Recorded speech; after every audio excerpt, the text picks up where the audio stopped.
I sent the message right after takeoff.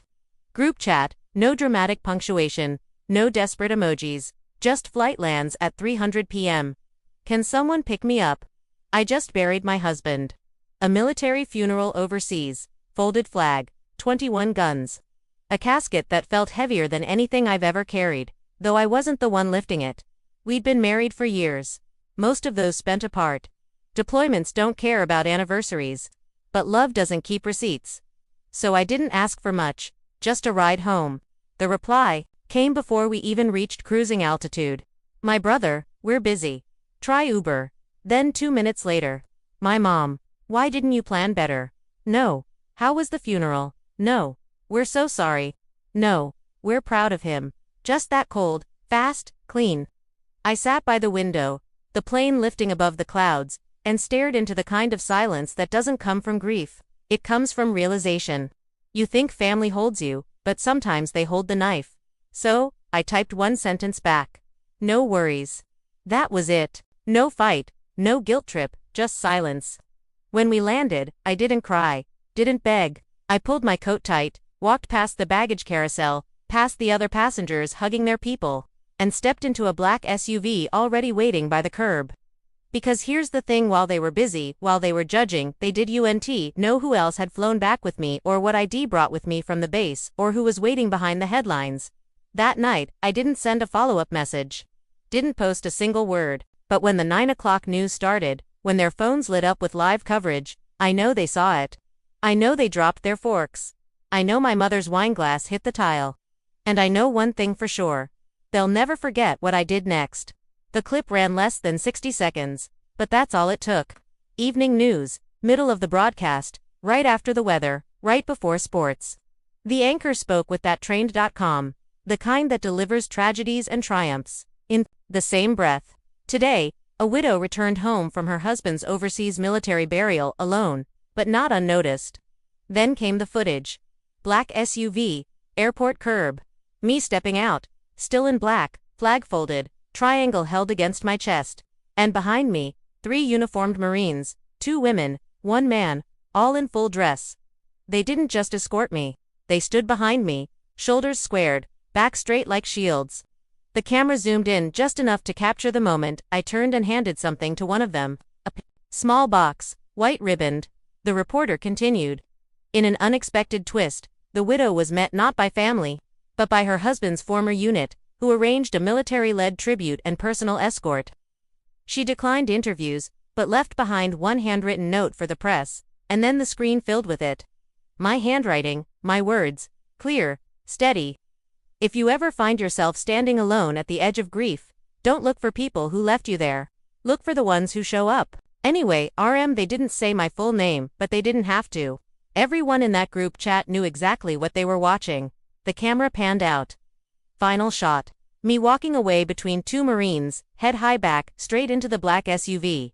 No tears, no interview, no begging for sympathy, just truth, dignified, broadcast on every major channel.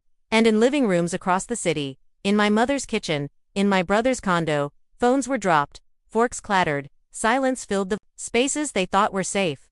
They had sent a message, and now, so had I. The group chat was silent for the next 24 hours. No reactions, no apologies, not even I, just saw the news. But silence tells its own story, and theirs was starting to unravel. My sister-in-law messaged privately. Was that you on Channel 5? I didn't answer. She didn't ask again, but word was spreading. That image of me, flanked by Marines, wrapped in grief, but standing like a statue, was everywhere. And behind the scenes, the people who left me stranded were scrambling to rewrite history. My mom tried first. She posted an old photo, me and my brother, maybe 7 or 8 years old, holding hands at a 4th of July parade. Captioned, "Family above all, always." I didn't like it, didn't comment.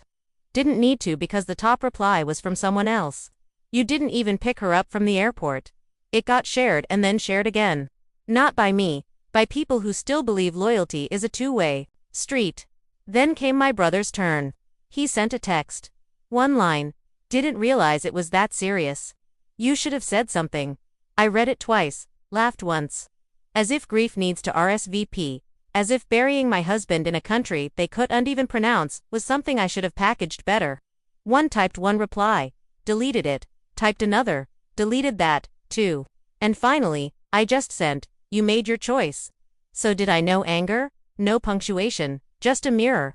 And the best part, I didn't have to say anything else because the media had already requested a follow-up segment. And this time, they wanted me to speak, not just walk, not just mourn. They wanted the story. And I had every intention of telling it. I didn't plan on speaking. I didn't want to, but silence protects the wrong people sometimes. So when the news station called again, asked if I'd be willing to share a widow's voice, I said yes. Not for sympathy, not for views, for truth. The interview was taped in a quiet studio, no flashy lights, just a camera, a mic, and the anchor across from me, with soft eyes and a steady tone. He asked the first question carefully. "What happened when you landed?" I took a breath, then said the line I'd been holding in my chest for days. "I buried my husband with honor and came home to silence." The room held still. Even the cameraman stopped shifting. I told them what happened. How I sent one simple message. How I received 2 colder replies than the wind outside that airport terminal. How I didn't get picked up, but I did get surrounded by people in uniform. People who knew what it meant to show up. I didn't name names. Didn't drag them publicly. But I did say this. Blood doesn't make someone family. Presence does. The segment aired that night. Prime time. 6 minutes. One voice. No music. No montage. Just me. Steady. Raw. Real. The response was instant. Strangers reached out. Veterans, widows, people who said they too came home to empty driveways and quiet rooms. But the silence on the group chat, that was different. My mother left it. No explanation. My brother changed the name of it from Family Sparkling Heart to Group. And me, I archived it because once you've been abandoned in your worst moment, you stop begging for people to become who they should have already been. This story wasn't revenge. It was record, and now it lived beyond their control. It started small. A letter in my mailbox. No return address, just careful handwriting. Inside, "I saw you on the news. My husband never made it back. You made me feel less alone." Then it spread. Local veteran groups shared the clip. A Gold Star Mothers page reposted the full segment. A military spouses network reached out, offered support, flowers, shoulders I didn't ask for, but suddenly needed. And then came the candlelight vigil, organized by strangers, attended by dozens, people I'd never met, people who knew the weight of folded flags. I stood in the back, hoodie up, eyes wide. They weren't mourning with me, they were standing for me. For every person who ever sat alone at an airport curb when they should have been met with open arms. Someone sang softly. A girl no older than 16, voice cracking on the line. "I'll carry you home." I almost lost it, almost. Then I saw something that steadied me again. My brother on the edge of the crowd, hands in his pockets, head low. He didn't speak. Didn't walk over, but he saw it. All of it. The way strangers showed up when family didn't. The way a community carried what blood refused to touch. The next morning, I got a text from him. No greeting. Just didn't think it'd get this big. I stared at the screen, thought about everything I wanted to say, then typed, "That's the thing about grief. It either builds walls or it builds bridges. You picked your side." No reply. That was fine. This story wasn't for him anymore. It was for the ones watching. The ones whispering. Me, too. The ones who needed to know that dignity can bloom where disappointment once stood. A few weeks passed. The flowers on my porch didn't stop. Neither did the letters. But something inside me shifted. I didn't want to just be a story people passed around. I wanted to build something. So, I did. It started with a name. The Welcome Project. A nonprofit for military spouses returning home alone. Airport pickups, meal trains, care teams, not sympathy, support, the kind that shows up. Word spread fast. Volunteers signed up from 5 states in the first 3 days. Someone donated a van. Another offered her event space for free. By week 2, we had our first welcome team at JFK, standing at arrivals holding a sign that said, "We've got you." That photo went viral. And suddenly, the Welcome Project was in newspapers, on podcasts, and guess who called? My mom. I let it ring. She left a voicemail. Her voice cracked by the second sentence. I didn't know how to help. I didn't think you'd want us there. I deleted it. Not out of anger, out of peace, because I didn't need it anymore. Some wounds don't close because someone apologizes. They close because you stop bleeding for people who kept watching you drown. My brother messaged, too. A donation receipt, small, anonymous. I knew it was him, but I didn't respond because this wasn't about guilt, it was about truth. The kind that builds vans and care kits and holds signs at the gate when no one else shows up. Sometimes, you don't burn bridges, you just build better ones somewhere else. And when people ask me what started it all, this project, this movement, I always smile and say, a flight that landed at 300 p.m., and nobody came. They called it a quiet revolution. The article was front page. Photo of me at a welcome event. Arms around a young woman holding a folded flag against her chest. Eyes red, smile, fragile. Caption. From grief to ground crew. How one widow changed coming home. The day it ran, I got a text from an unknown number. Just a screenshot of the article. No message. I knew the number, it was my mother's.